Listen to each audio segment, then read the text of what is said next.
So we're finally getting a big budget Formula 1 movie. So the teaser trailer just came out right before the British Grand Prix, which is literally what I'm watching right now. We have the McLarens above the Mercedes on lap 25 right now. So let's see if Norris will get a win again today. But before the trailer even came out, I say this and like Bong Joon-ho's Mickey 17 were my most anticipated films for next year, 2025. One, because of Joseph Kosinski, who made Top Gun Maverick, like one of my favorites of 2022. And so he's coming again to direct this. And then we have Brad Pitt, the great Brad Pitt, coming in. And number two, I'd say it's following one of my top sports that I follow itself. And so it's such a fun, entertaining sport, and it's going to the big screen, which I'd love to see. It's already gone through Drive to Survive, right? So let's see it on the big screen, which I'm super anticipated for. But after watching the trailer, I feel like it has a lot of potential, but the plot as I see it now, I think it needs a little bit more substance. Granted, we are early on in the post-production phase, so they can't really say much since it's a summer 2025 release. But the film follows Brad Pitt portraying a former F1 driver who was enticed back into the championship to compete for the fictional team APXGP alongside a rookie teammate. So pretty generic synopsis right now, but I'd say I still have some faith in this huge project. And when I mean huge, dude. This is a $300 million project, and I think distribution is Apple and Warner Brothers combined to make this $300 million project, which is insane right now. And I could see where a lot of it went. So there's like a ton of CGI in these races, which looks pretty good, but I feel like they need to touch it up a little bit more to get that sense of realism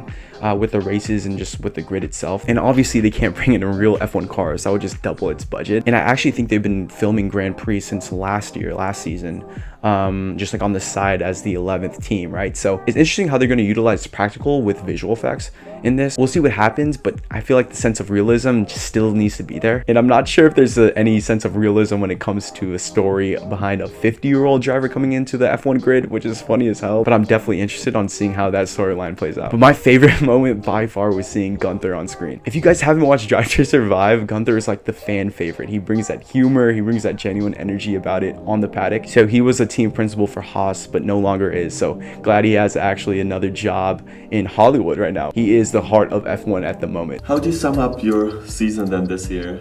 It's one short word. Shit.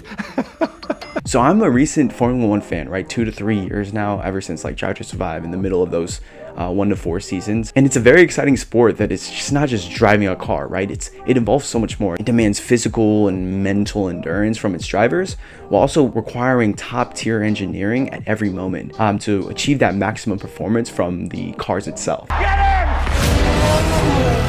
Come on! Verstappen takes the lead of the race! And I think Hollywood has done like one good job in it, which was Rush, Lauda versus Hunt with Chris Hemsworth, if you guys remember that 2013 film.